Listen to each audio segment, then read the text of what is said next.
although it's not super cold outside, it's well below 10 degrees. It's probably only about 5 at a guess. In fact, my cockometer suggests it's about 4 to 5 degrees. In fact, it shrunk so much I'm pretty sure the back of my cock has hit my ring piece. Anyway, I'm here with Nibbler, because I want to. I've just checked him over for leakage of the fuel pipe, just to make sure the gravity feed line I put in has not leakaged, and it hasn't. So what I want to do today, which I was going to do the other day but couldn't be asked because it was too cold in here, hence fanage heaterage, is either lift actions Barbara Woodhouse sit is either lift the tank, put the airbox back on, or I'll take the tank off, put the airbags back on, because I didn't fiddle about with anything under there, I don't think, did I? Hand action. What I might do is actually take the fuel line off, take the tank off, because I wanted to just adjust the free play on the throttle, because Nibbler's throttle has always been, since I refitted the carb tinkles, a bit hair trigger, which is fucking great fun at junctions and shit like that, because the power is absolutely instant, and I like a little bit of free play. So you know what it's like on something like this. If you sneeze, you're doing an extra 20 mile an hour. So I should probably do that as well. My uncle is working in his shed next door, so we'll probably see him at some point. In fact, I can hear him moving about now.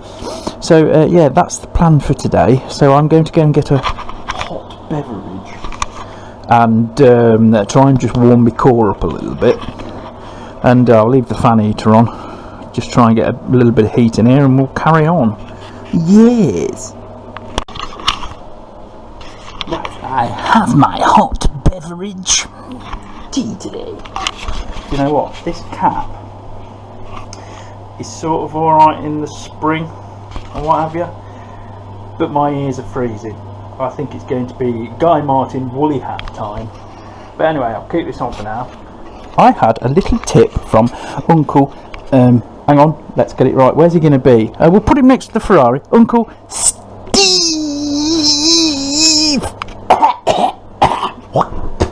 the other week, and this is Pinky's engine, which has had one coat of paint stripper, and we've got to wire brush it and get it all off, and that's just degreaser and shit like that, so it needs all cleaning up before it's painted. But we have a steel bolt passing through an aluminium bracket into a steel cradle. This is only actually the worst corrosion we've found, and we just need to replace this pipe, which is piss easy, because my uncle is a coded welder and Mrs. Shed's dad is an ex-blacksmith, and he likes me, so he might fix it as well if Bernard can't do it. But you get sort of a chemical welding process. It's got a special name, I'll put it down there. I'm guessing it's called galvanic corrosion. I don't know, I'm probably making it up.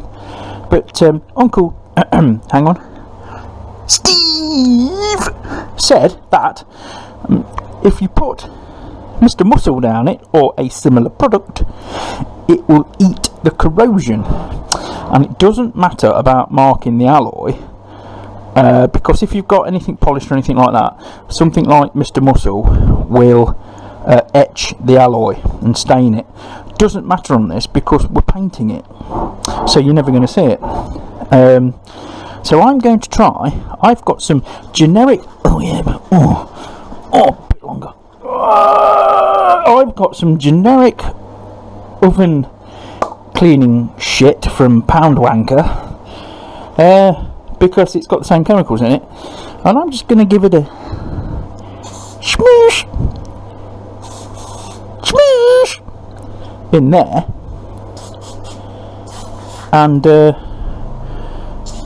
we'll see if it does its shit. And I will do that over a couple of days, you know, give it a chance to in there, and then we can crack on with the engine. Now then, now I know that Nibbler have actually started and run without draining the battery, because obviously the fuel pump was duff, so I changed to a gravity line, as a lot of you know. The idea is that I'm now happy that Nibbler will move under his own power, and I can move him in and out as necessary, because I can't actually, because there's a slope coming into the shed, I can't push him in. This is why part of the reason I got rid of the Goldwing as well. Because you've got all loads of smeg all over you. Right, because that's part of the reason I got rid of the Goldwing. It was a fantastic bike. Did everything you wanted, and it was so uncool, it was cool. And it was in Jewish racing gold. But it was just unwieldy. Stationary, it was unwieldy. And times Mrs. Shed has had to get around the front of it and push me out of a parking space, because I just couldn't do it. You know, obviously later ones, the GL15s and stuff, they started to have the reverse gear, which is precisely why it needed it. But Nibbler's much the same, because I'm on a slope to come in here. I can't actually, very rarely can I actually push it in. I have to get help or something like that. But now he'll run, I've got no issue with taking him out, because then I'm going to use the floor to start sorting Pinky out. I was going to get, it's still sort of up in the air a little bit, but I was going to get the engine blasted and painted, and the frame blasted, and what have you.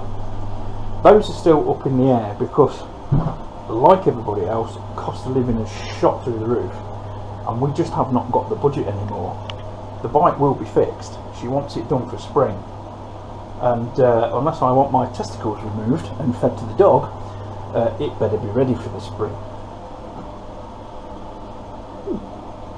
Would he actually chew my testicles? Anyway, I'm going off on a train of thought we really don't need to visit. But it might look scatty, it might look bad, but actually the metal underneath it and inside the engine is absolutely spotless.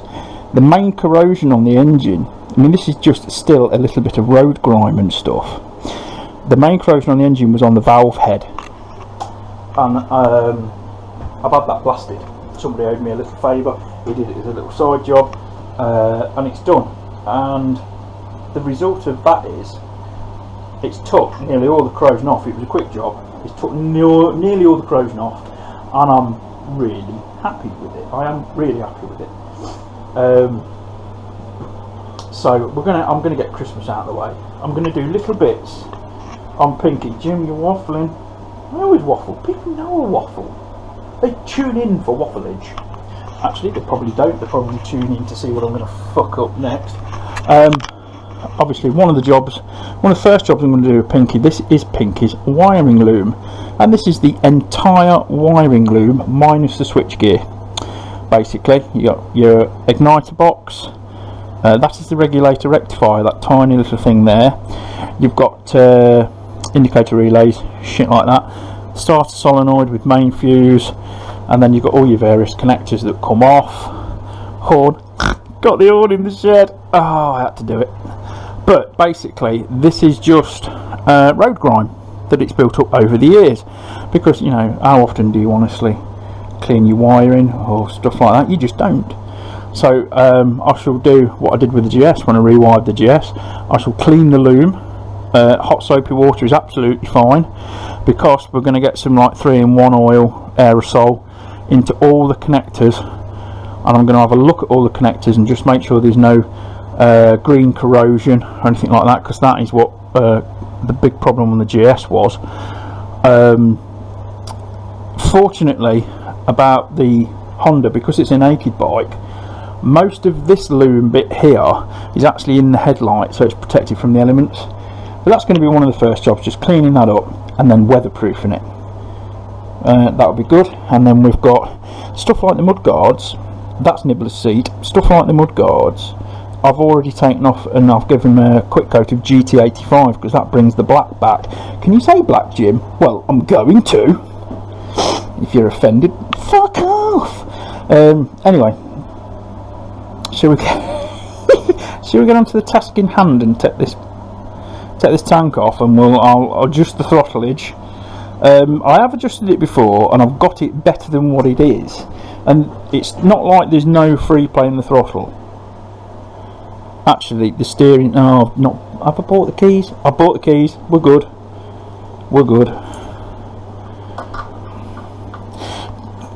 Right, I just need to fiddle around.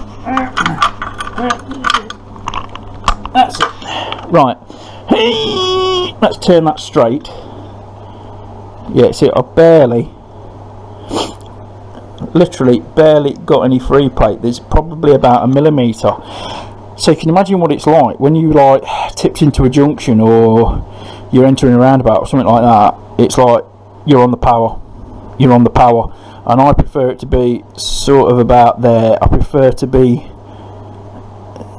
probably about 4 or 5 mil, which is probably where it should be in the idle. Now you can adjust the cables with these down here. Those, if you can see them, those. But there's also adjustment. The primary adjustment is actually on the carburetors. The cable routing on the carburetors. You set your main slack there, and it is in the handbook. Basically, so when the throttle is at rest, there is slack in the cables, and there should still be slack in the cables when you turn the steering left or right. Because how many motorbikes have you ridden that you've either rented or borrowed, or it's your friends, where you've turned the steering full lock and it's revved the bike up? That's because the throttle was set incorrectly. And this section of the video is now running. It's 9 minutes and 40 seconds, and it's time to turn it off and do another bit. Thank Christ, you're thinking.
Right, what are we doing next?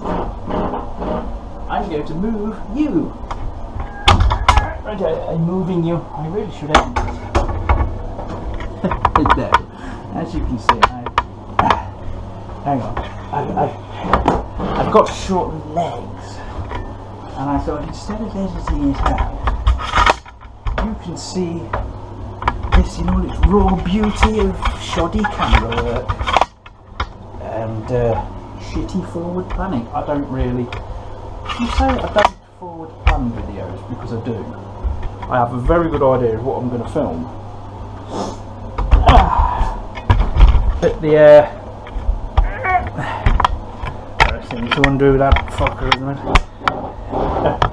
Hello. Yes, I've changed the hat attire because the flat cap really wasn't doing me ears any favours. So I've got the mounts off on the tank. Just got to unplug the fuel sender, prop it up a bit, take the fuel line off. So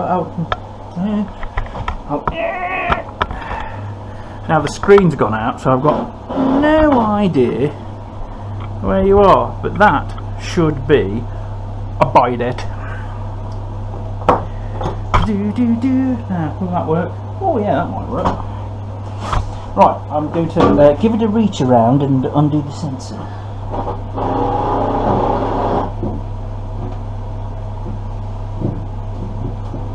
that.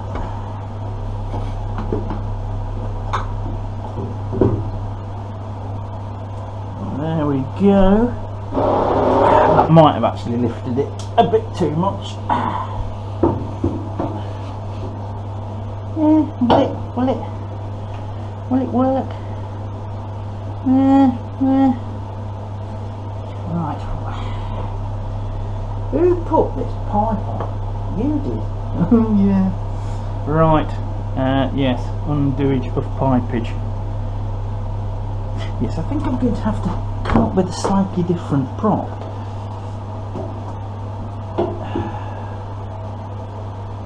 Is that going to go anymore? I don't like it. I really don't like it. No. Right, I need to find this little socket. Wonder if I'm wondering how much of this I will actually edit out, and it's probably bugger all. But if there's a skipping dialogue, and then the vicar said it wasn't his horse. There we are. I've used the muck off spray polish as a prop because that is honestly about all it's good for. I'm not saying it's a bad polish, it doesn't do a bad job, but it smells like fly spray and it's revolting. It's a very strong smell and it lingers. I would recommend, if you're using that stuff in an enclosed space, it opens some doors or something, because it stinks. It's vile. So if anybody out there works for Muck Off, or you're a rep for Muck Off, kindly send some feedback, because it stinks. It absolutely stinks. Anyway, right, it's fuel pipe off time. We'll move you across there. I'm expecting a little dribblage of fuel out of the pipe.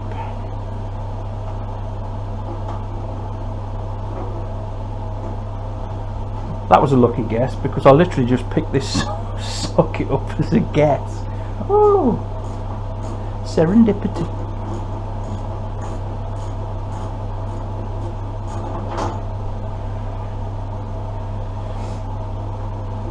Come now, you bugger. Must be great if you could see what you were doing. I've got my overhead light on and all that lot, and this time of year the light's still not brilliant in the shed.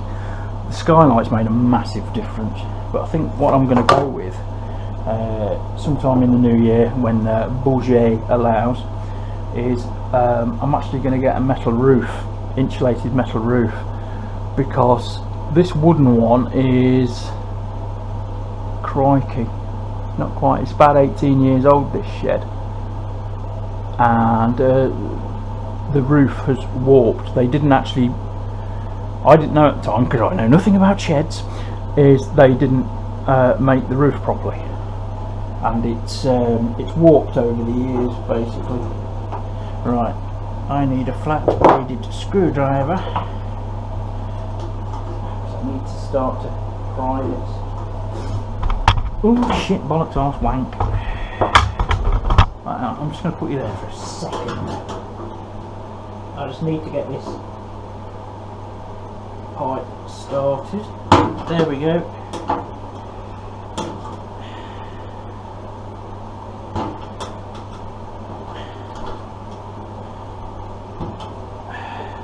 And I am expecting fuel to come out. There we go. Yeah, a little dribblage. That's okay. Still smells good. That's one good thing. Mind you, having said that, the fuel I've put in Nibbler is not that old, to be fair, and I've just bent the plate.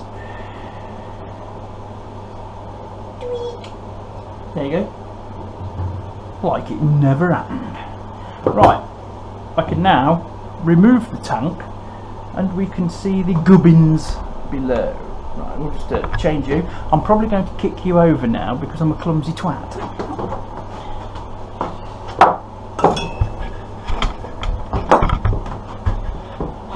Told you.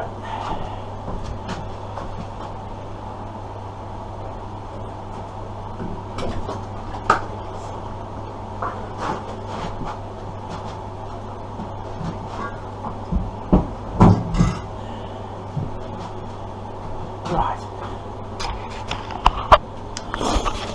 Okay. More cough, smells like fly spray. Right, anyway. This is your main adjustment for your throttles. This is the pull cable. So that's the one that does the work, as you can see. Oh no. Yeah, fucking twat. Gave you the wrong information. This is the pull cable. Good job these are how-tos. There you go.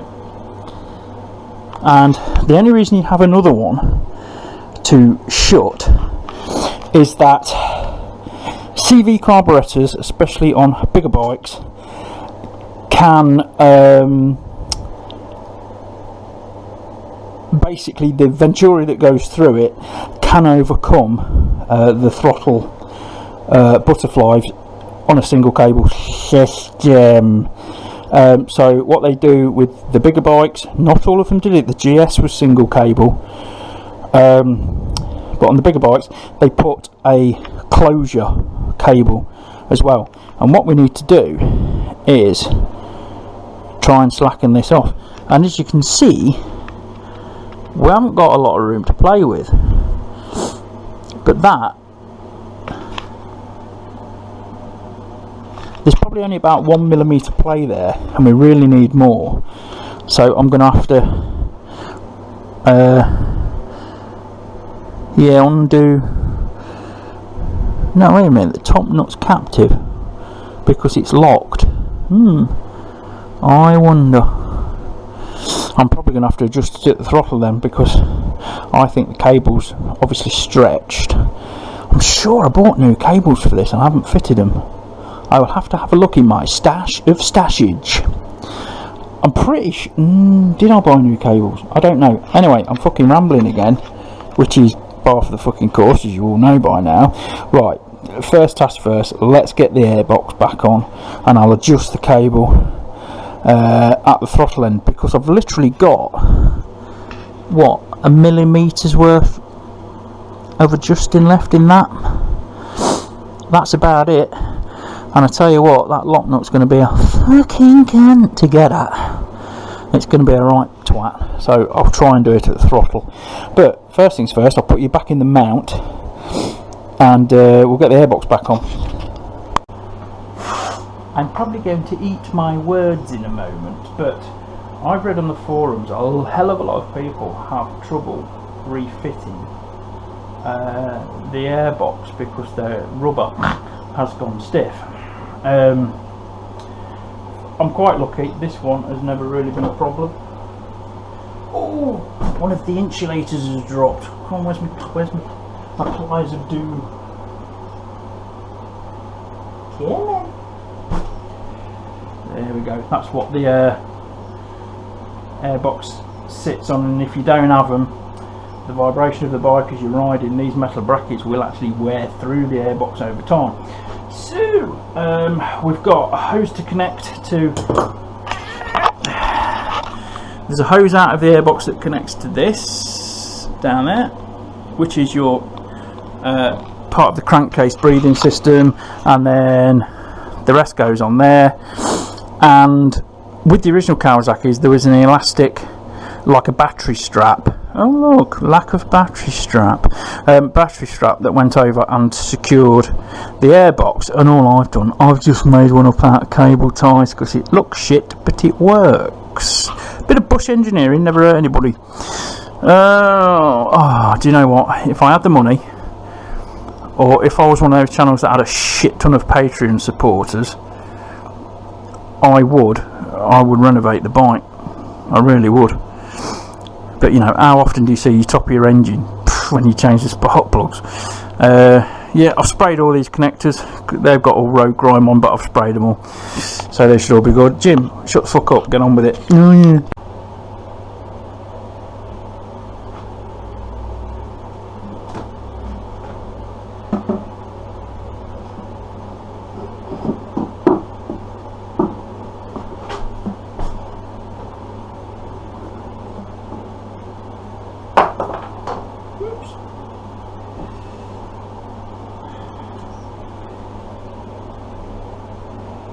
Okay, that's the crankcase breather back on, and I've just dropped the fecking clamp. Right.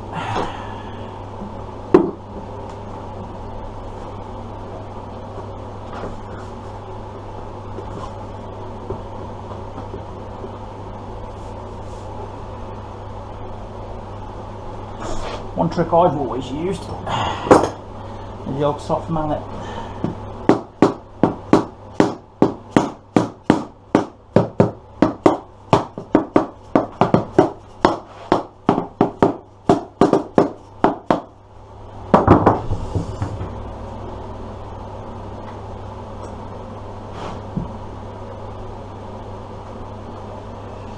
That's it. Make sure that's sitting right. Right. I'm sorry that the only view you've got is my arse, but there you go. You can use any old spray as a lubricant, brake clean, carb clean, starter fluid. It's just, I mean, brake clean's okay because it just stays wet long enough to do it.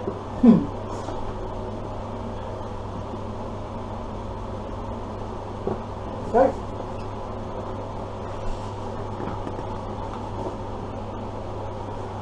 And the trick is to get it on evenly, which I just haven't done. There we go. 1, 2, come on. One more.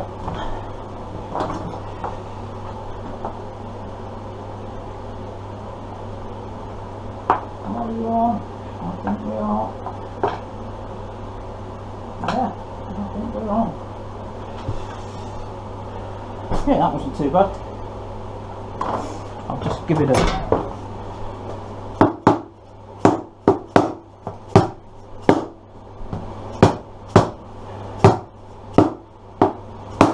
good. I'm happy because I'm happy. And that's good because that's not fouling it. The breather is still on down there. I know I'm going to do that. Well, if you knew you were going to do it, why did you do it? Because I'm a twat. Right, it's only the airbox mount bolts, and I can see them, and I can get to them with a magnet. There we go. Right, I've got one more to find wherever that went. Oh, there he is. I'll tell you what. Oh dear. I'm being very productive today. And so how do you think the quality of my videos is coming on? Because I'm a lot more comfortable just pretty much doing it as it comes, rather than, you know, literally when I first started, even though the videos don't look like it, I used to spend hours and hours editing the things because I was just never happy with them. And now I don't really fucking care. I'd sooner you see the rawness of it, because, you know, how many people do we watch on YouTube that are not necessarily doing full-time mechanics and stuff like that, but they're so fucking slick at the job, you know it's all shit. You know, I mean, I've watched videos before where I've watched somebody do it and I've thought, oh, it's really easy, I'll do it myself. Not realising, of course, that they loosened all the bolts beforehand, and they've probably dry fitted all the bits beforehand and all this lot to make them look good. I prefer, if it's a how-to video, I prefer to show it raw and honest. If they've struggled to do something or struggled for access, anything like that, I prefer to see it like that. Let me know what you think, and there might be a special announcement at the end of this video, because it is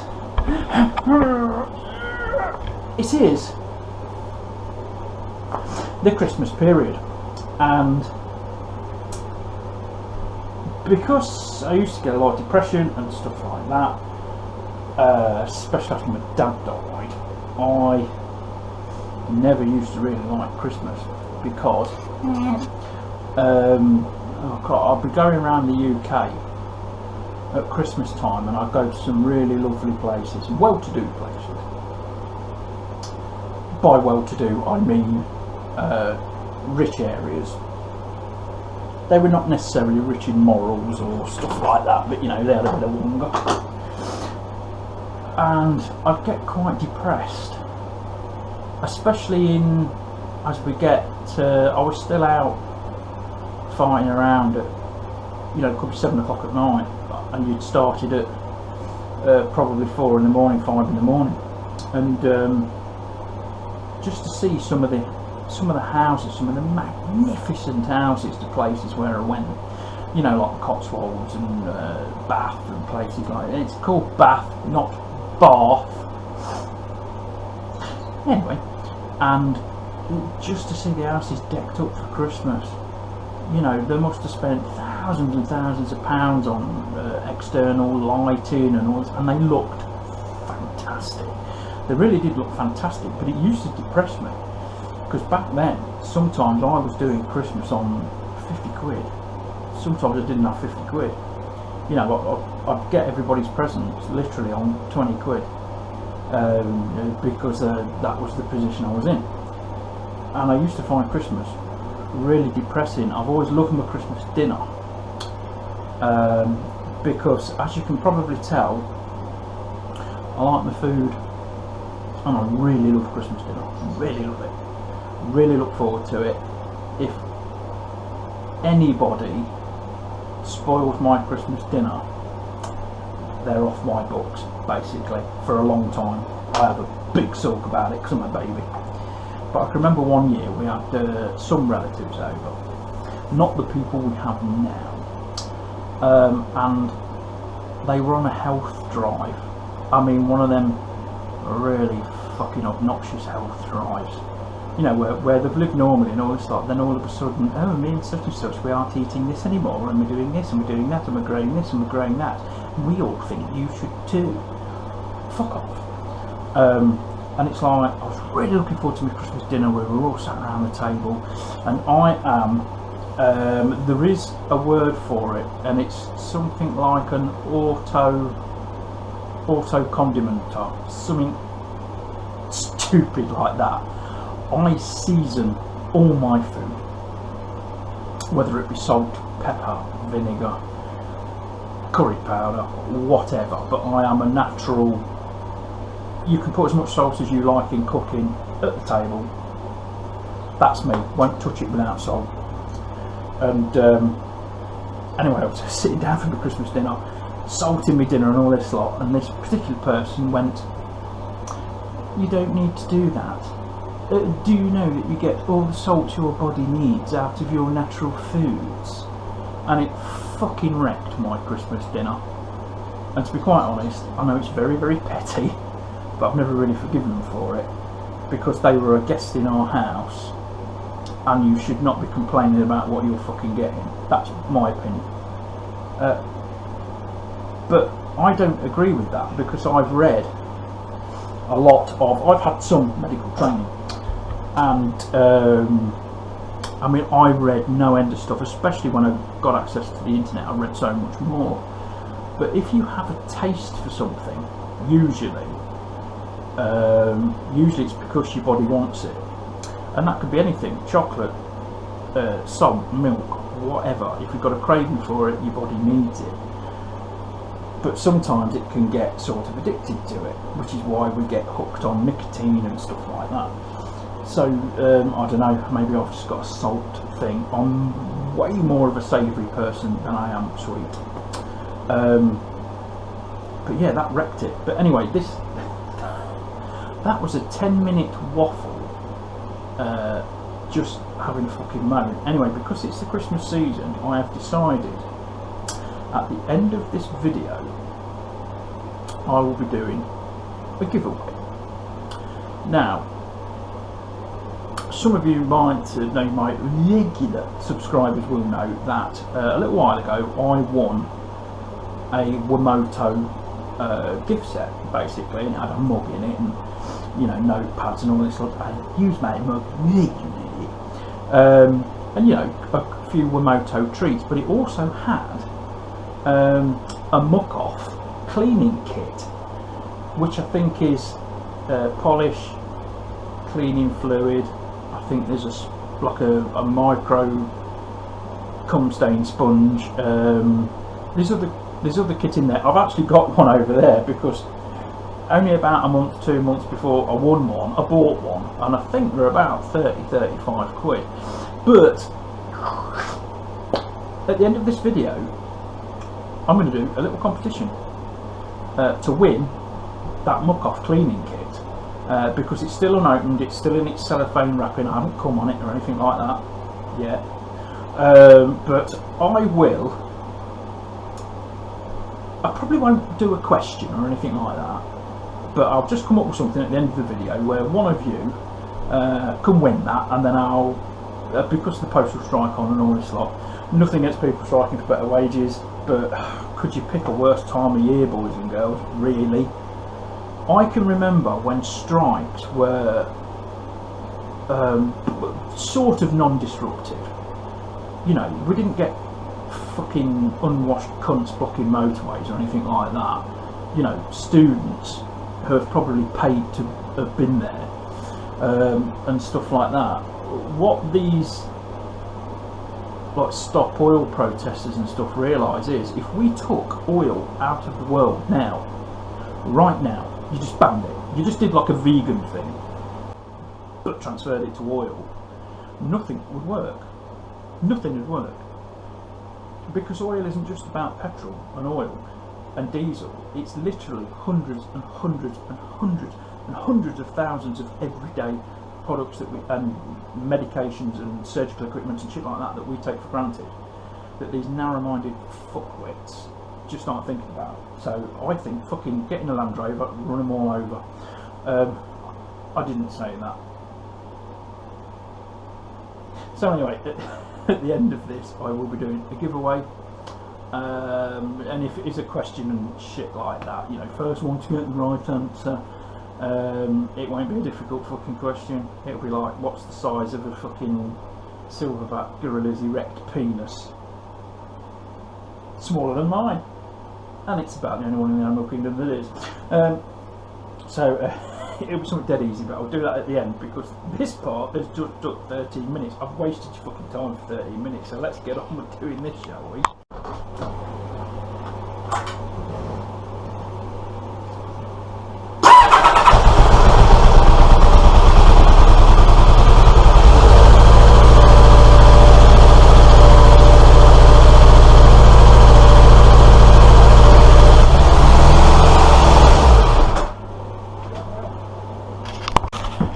Right then, slight break in filming because I've just been to the local hardware emporium with my mad uncle.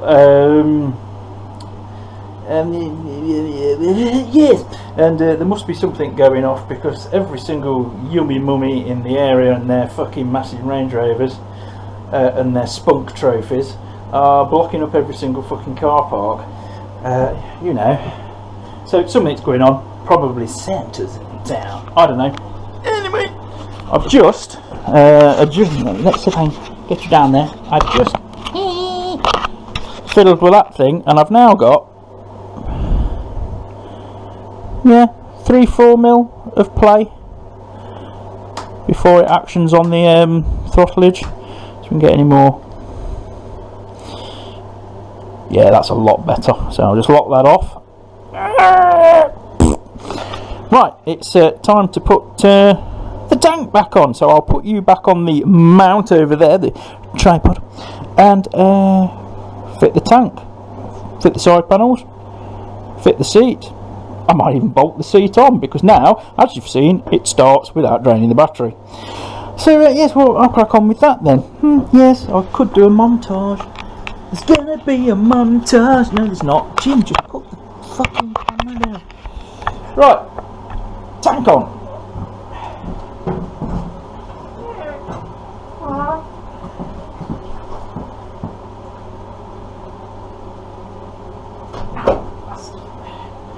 The front of the ZX tank is a right git to get on, because you've got this plastic shroud around it, and it yeah, it can be a bit of a twat. It traps your fingers. Right, I'm just coming past your. I was going to say I'll try not to knock you, but I'm going to have to move you to get my fat carcass round. Right, there we go. It's gonna be a montage. Right, the fuel pipe is actually quite a snuggage fit on there. I've just done that and got petrol on my finger, bell end. That's petrol on my finger, not my bell end. I think that'd sting. I've got a story about petrol. No, don't go there, James. It's not for this audience. Yes, it is.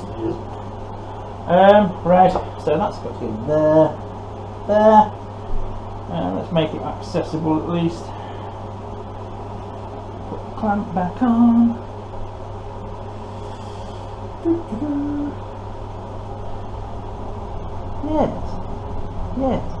Yes. I was going to say something highly educational and interesting then, which was my fucking first for me. But I forgot what I was going to say, so there you go. Right, let's get this pipe back on there. Come on. That's it. That's on as far as it will go. And you never want to clamp right on the end of a pipe. I mean, right on the end, because as the clip tightens, quite often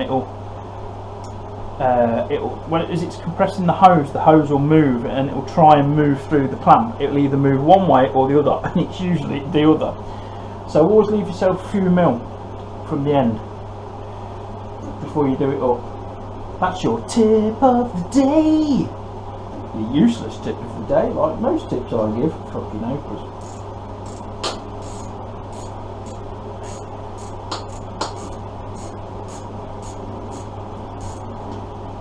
Jim, why is this taking so long? Well, you know.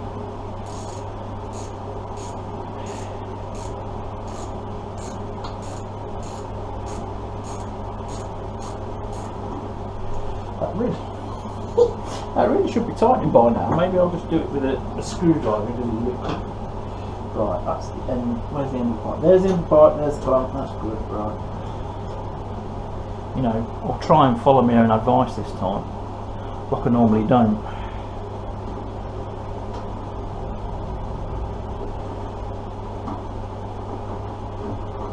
Nice. Yeah, that's tightening up nicely now.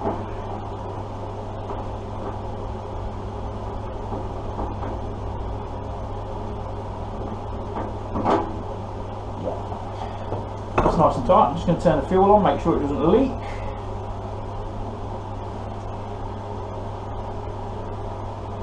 Seen that action before, haven't you? Yeah. Because you've watched James Herriot. Yeah. That's not leaking. Jimmy happy. Right. Turn that off. Get the tank back on.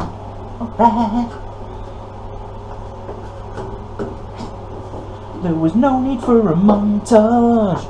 Just make sure, yeah, that's all seated right.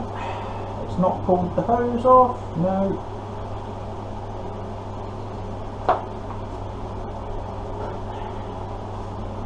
I'm happy with that. Right, let's put some bolts in.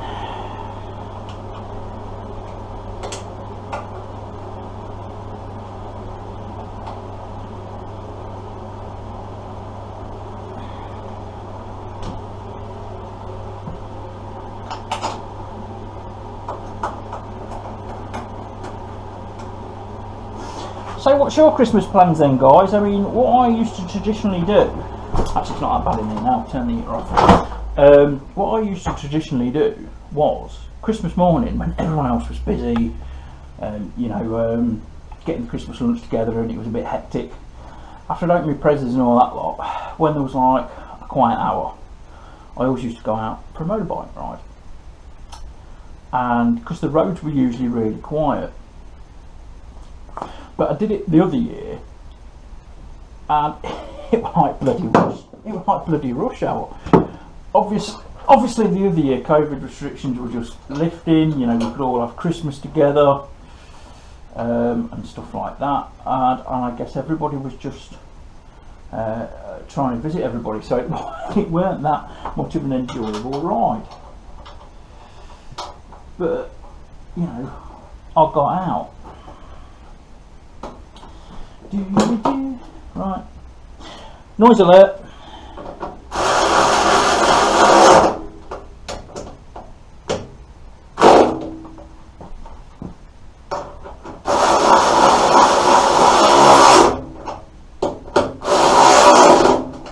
Beautiful. I know I am.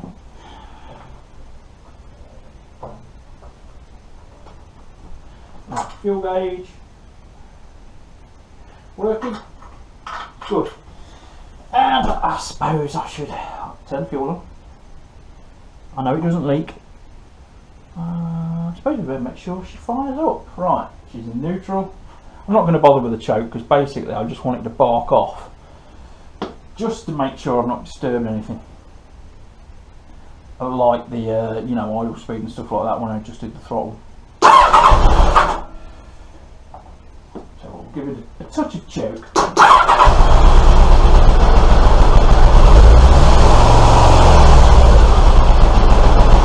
Typical Kawasaki, it revs its bollocks up on its own.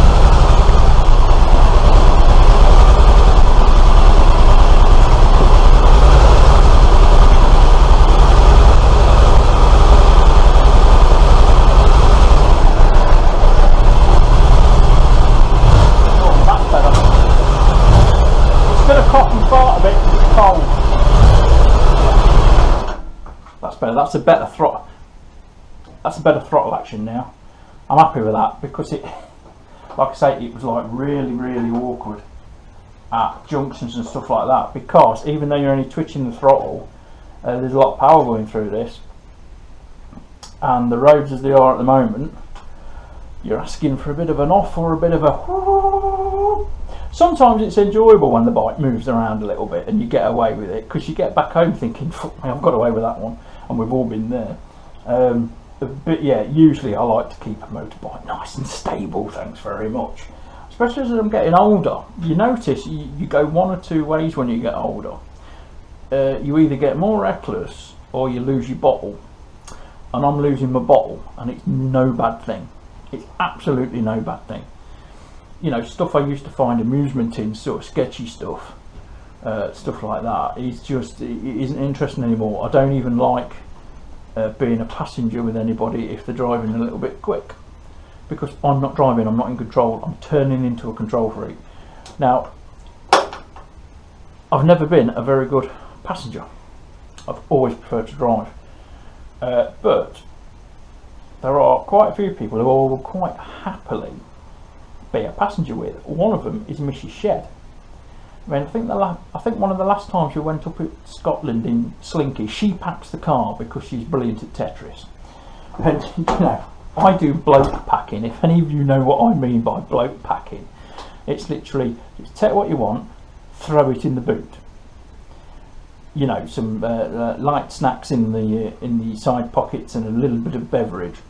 But other than that, that's bloke packing, and that just does not swing with my missus. She can, I mean, even in that little SLK, the boot's not massive, but it's fairly generous, and we've certainly got enough stuff in it, you know, for like a couple of weeks in Scotland and stuff like that, or a week in Scotland when we last took Slinky. But how she can pack, it boggles my mind. Absolutely boggles my mind. In fact, the last time we went up in Slinky, because she has to have the seat quite far forward and high up, there's literally room for a small suitcase behind the seat then, and the bulkhead. And so it was like the decision was made. I'm driving, tough shit, put up with it. And she drove all the way to Scotland, and I think she drove the majority of the way back as well, if not all the way. And yeah, I'm quite happy to sit there. I don't mind telling her where she's going, and advice on certain bits of road and stuff like that, and please keep off the curb and stuff like that. But I'd trust to go anywhere. I'd go anywhere with her. I really would. And it's funny because Liv, who's just passed the test, She's great, really good. She drove that Rover really well, and I've been out with her in her car. She's fine. She's just got to learn a craft now, which we all have to do. And she's getting used to a manual and all that lot. But considering the lack of hours she's been driving, if she wanted to go up Scotland and I had to be a passenger and sit with the dog, it wouldn't bother me at all. Really wouldn't bother me. And I was never like that. Never like that. 'Cause I used to get motion sickness as a kid. Right, tanks on, seat on, bolted on, side panels on, and I'll turn the fuel off. And I'll be done with Nibbler for now, and then I'm quite happy to move him in and out because I know I can start him up and get him back in. So I think that's going to be your lot for today's video. Sorry I have waffled on and on and on. I bet at least half hour of this is complete fucking bollocks and waffle, but I get it off my chest.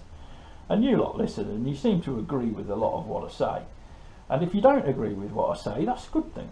That's a good thing, because if we were all the same, God, the world would be boring. If you like daft content from really nice people, genuinely really nice people, I will tag them in the description of the video.